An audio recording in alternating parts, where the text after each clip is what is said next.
Press conference कर रहे हैं। अभी 2 दिन पहले भारतीय जनता पार्टी के अध्यक्ष जेपी नड्डा जी ने पूर्वांचली समाज के खिलाफ बहुत गलत बात बोली थी सदन के अंदर, पार्लियामेंट के अंदर। उन्होंने दिल्ली में रहने वाले पूर्वांचली समाज का रोहिंग्या, घुसपैठिए और बांग्लादेशी लोगों के साथ तुलना की थी और कहा था कि भारतीय जनता पार्टी के लोग फॉर्म भर भर के पूर्वांचली समाज के लोगों के नाम कटवा रहे हैं। एक बार हम वीडियो देख लेते हैं कि उन्होंने एग्जैक्टली क्या बोला था।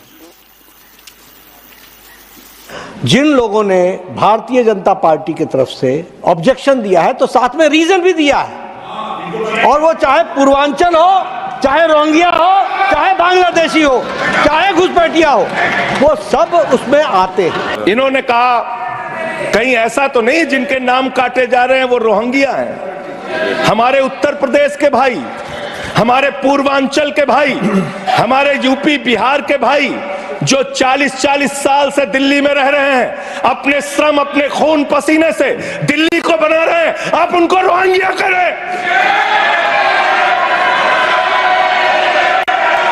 आप उनको रोहिंग्या करें।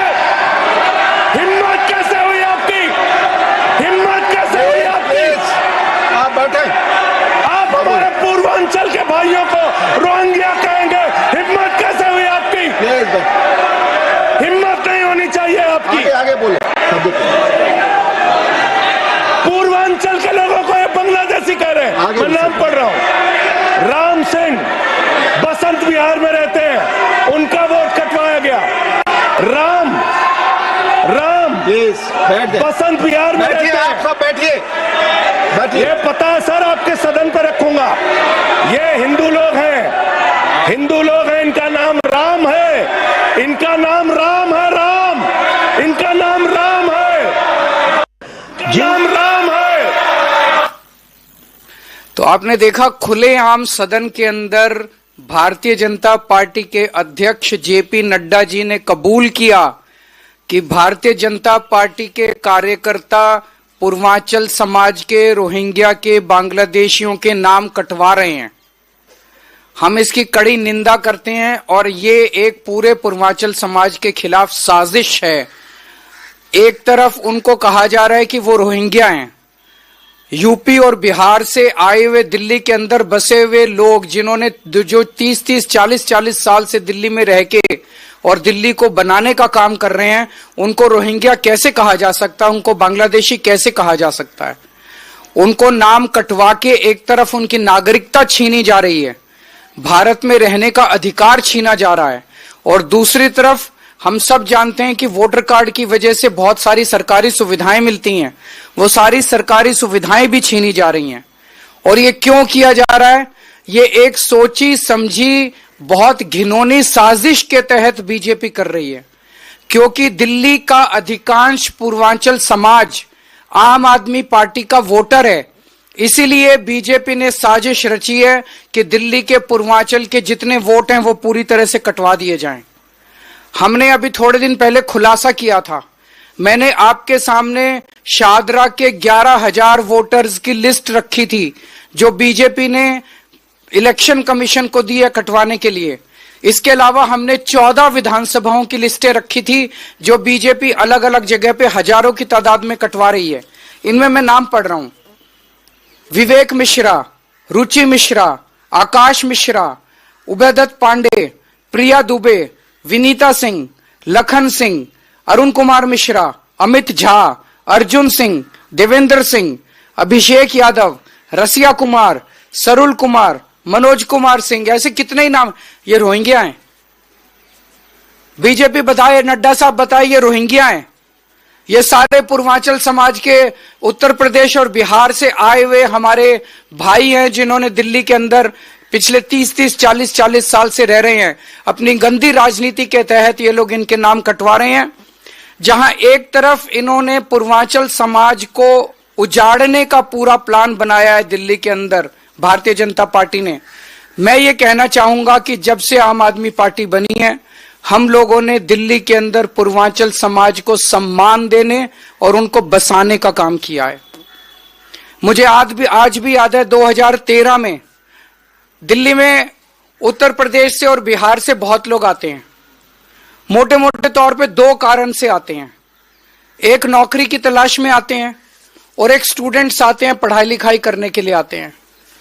अक्सर गरीब तबके के और लोअर मिडिल क्लास के लोग आते हैं। जब वो दिल्ली आते हैं उनके पास पैसा नहीं होता, गरीब होते हैं, दिल्ली में किराए बहुत ज्यादा हैं, इस वजह से वो रेगुलराइज्ड कॉलोनीज के अंदर, बड़ी बड़ी कॉलोनीज के अंदर किराए पे मकान नहीं ले सकते, तो वो कच्ची कॉलोनियों में जाते हैं और कच्ची कॉलोनी में या तो कोई घर खरीद लेते हैं या वहां पे किराए पे रहते हैं क्योंकि वहां पे सस्ता है। कच्ची कॉलोनियां जितनी है दिल्ली के अंदर 1797 जो कच्ची कॉलोनियां हैं, इनमें आप देखेंगे 80 से 90% रहने वाले लोग आपको पूर्वांचल समाज के मिलेंगे।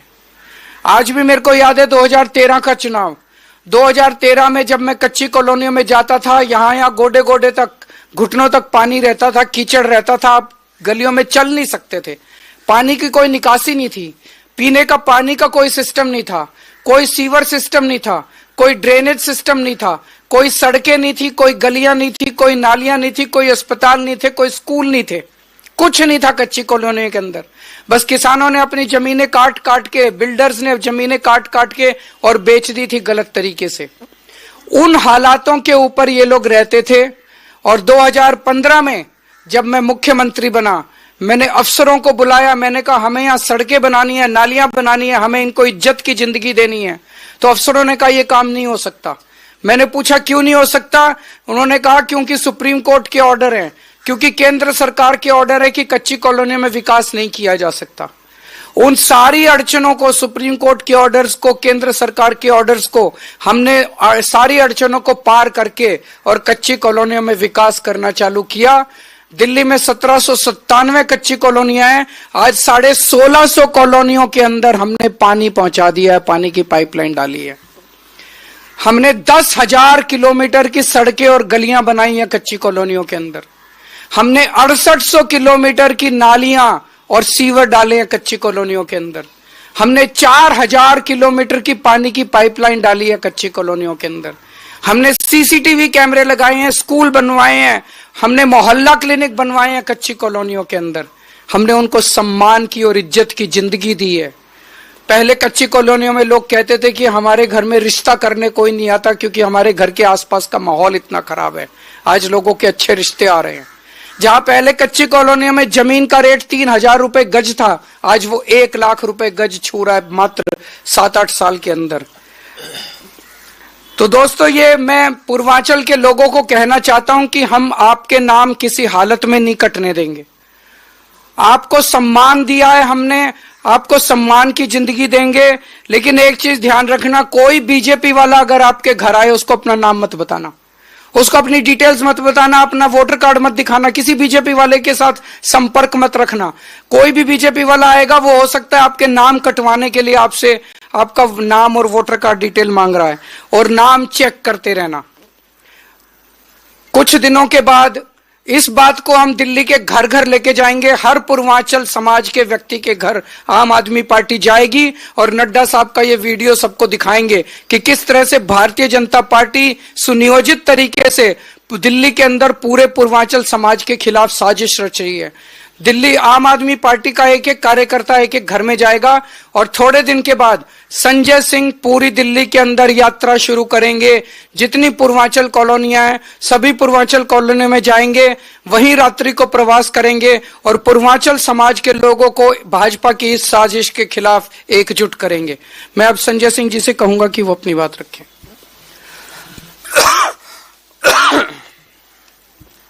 सभी पत्रकार बंधुओं को नमस्कार। आदरणीय अरविंद केजरीवाल जी ने अभी विस्तार से सारी घटना के बारे में बताया। मैं उस समय सदन में मौजूद था जब हमारे पूर्वांचल के भाइयों का अपमान किया गया, उनको रोहिंग्या कहा गया, उनको बांग्लादेशी कहा गया, उनको घुसपैठिया कहा गया। हम अपने ही देश में घुसपैठिया हो गए।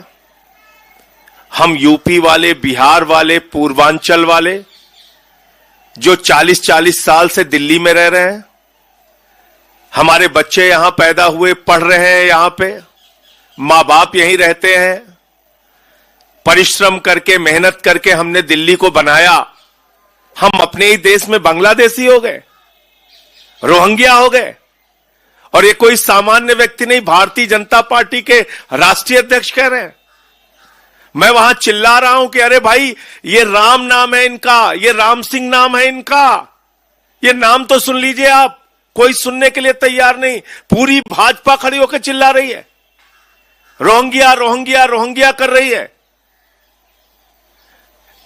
जैसा अरविंद जी ने कहा, पूरे दिल्ली के अंदर पूर्वांचल कॉलोनियों में जाएंगे, वहां अपने पूर्वांचल भाइयों के सामने ये अपमानजनक वीडियो, जो खुद बीजेपी के राष्ट्रीय अध्यक्ष का वक्तव्य है, उसको एक एक कॉलोनी में दिखाएंगे, एक एक पूर्वांचली भाई के मोबाइल में पहुंचाएंगे, उनको सुनाएंगे और इस अपमान का बदला इस बार के चुनाव में लेना है।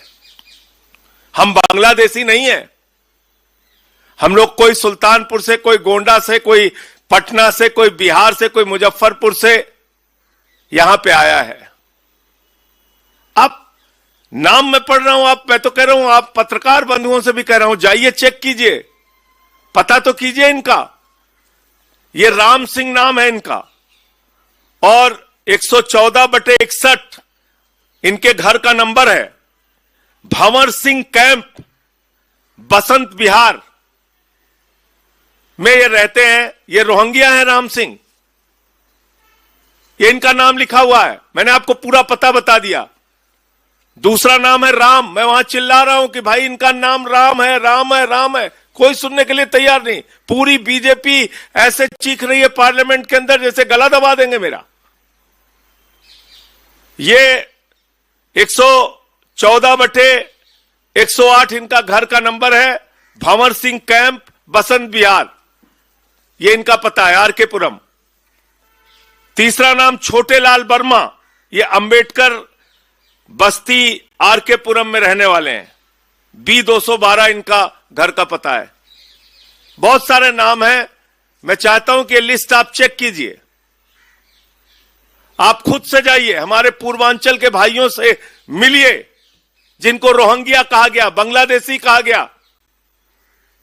तो मैं सिर्फ इतना कहना चाहूंगा कि अरविंद केजरीवाल जी ने छठ घाट दिल्ली के अंदर बना के पूर्वांचलियों के सबसे बड़े त्योहार को मनाने के लिए हर प्रकार की सुविधा उपलब्ध कराई। पूर्वांचल के, यूपी के, बिहार के भाइयों को सम्मान दिया। विधानसभा के टिकट में 1-2 टिकट हम लोगों को मिलता था 2013 के पहले, 1-2 टिकट, बड़ी मुश्किल से। सबसे ज्यादा टिकट देने का काम, मंत्री बनाने का काम, सांसद बनाने का काम अरविंद केजरीवाल जी ने किया। पूर्वांचल के, यूपी के, बिहार के भाइयों को सबसे ज्यादा टिकट देने का काम, सांसद, विधायक, मंत्री बनाने का काम अरविंद केजरीवाल जी ने किया। और आज उनकी पार्टी जब पूर्वांचल के लोगों का वोट बचाने के लिए कोशिश कर रही है तो उनको रोहिंग्या कहा जा रहा है, बांग्लादेशी कहा जा रहा है। तो इसलिए यह यात्रा बहुत व्यापक तौर पे पूरे दिल्ली में चलाई जाएगी और एक एक घर में, एक एक पूर्वांचल भाई के पास, यूपी बिहार के लोगों तक अपना संदेश हम लोग पहुंचाएंगे। अवध हो जाए। आदरणीय पत्रकार भाइयों को प्रणाम। जैसा कि आदरणीय केजरीवाल जी और संजय सिंह जी ने आपको इस चीज से अवगत कराया, 1995 में संगम विहार एक जगह पड़ती है, आप सब लोगों ने सुना होगा। हम वहीं पे रहे क्योंकि इतना पैसा तो था नहीं। मेरे फादर क्लर्क थे पोस्ट ऑफिस में, तो मेरे पास इतना पैसा नहीं था कि मैं आउटरम लाइन में रहूं या मैं किंग्सवे कैंप में रहूं। तो हमारे लिए तो ऐसी बस्तियों में ही रहना था।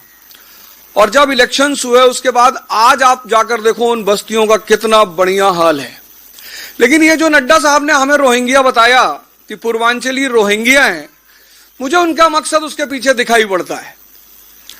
गाना है ना, पंछी नदिया पवन के झोंके, कोई सरहद ना इन्हें रोके, शिक्षा स्वास्थ्य विकास की धारा, कोई राज्य ना इन्हें रोके।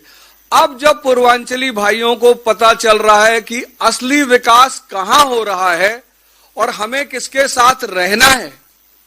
मेरे पूर्वांचल के कितने सारे परिवार हैं जो यहाँ के स्कूलों में पढ़ रहे हैं और उनके लिए, मेरे शहर के लोगों को लिए, वो कहते हैं भैया हम भी सोच रहे हैं अब दिल्ली ही आ जाए। मेरा मानना यह है कि जो हमें पूर्वांचली बताया गया, मुझे रोहिंग्या बताया गया कि ये पूर्वांचली रोहिंग्या हैं, ये सिर्फ इसके पीछे मकसद ये है कि आज पूर्वांचल और बिहार जो सबसे बड़ा तबका है उसको एकदम स्पष्ट हो गया है कि विकास की धारा सिर्फ और सिर्फ आम आदमी की पार्टी के द्वारा बह रही है और वही हमारे राज्य में भी पहुंचाएंगे और पूरे भारत में पहुंचाएंगे। जय हिंद, जय भारत। कोई एक आध क्वेश्चन है तो बता दीजिए। अभी कुछ दिन के अंदर ही शुरू होगी। कुछ दिन पहले आप चुनाव आयोग गए थे इसी मामले को लेकर, उन्होंने आश्वासन भी दिया था, तो अब तक कुछ काम हो पाया? उस पे चल रही है कार्रवाई। चुनाव आयोग ने कई कदम उठाए हैं और एक दो चीजें हुई हैं जो कि काफी पॉजिटिव है। एक तो चुनाव आयोग ने आश्वासन दिया था कि कोई भी नाम काटने के लिए बीएलओ अगर जाएगा तो वो दूसरी पार्टियों के एजेंट्स को, रिप्रेजेंटेटिव्स को साथ लेके जाएगा, एडवांस में शेड्यूल बता देगा। हमारे पास कुछ विधानसभाओं में शेड्यूल आए हैं, मैं उम्मीद करता हूं कि बाकी विधानसभाओं में भी वहां के रिटर्निंग ऑफिसर शेड्यूल भेज देंगे ताकि वो बीएलओ के साथ जा सकें। और भी कई कदम उठा रहे हैं, तो उससे हम अभी फिलहाल संतुष्ट हैं। तो ये तो बिना दूल्हे की बारात है।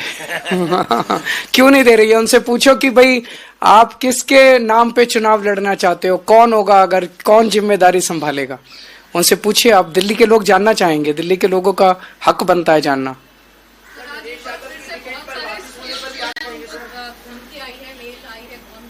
किसकी? ये एक सिलसिला बनता जा रहा है। मैं आपसे पूछना चाहता, पिछले 9 या 10 दिनों में चौथी बार हो रहा है कि इतने स्कूलों को, दिल्ली के नामी गिरामी स्कूलों को थ्रेट आते हैं। अब तो मैं जहां भी जाता हूं, पेरेंट्स, पदयात्राओं पे निकलता हूं, पेरेंट्स और बच्चे मुझे घेर लेते हैं कि स्कूल जाने में हमें डर लगता है। रोज स्कूल जाते हैं, स्कूल खाली करवा दिया जाता है। एक भी आदमी अभी तक गिरफ्तार नहीं हुआ, एक भी आदमी। क्यों? अमित शाह जी कहां हैं? अमित शाह जी जवाब क्यों नहीं दे रहे? अमित शाह जी को दिल्ली आना चाहिए, उनको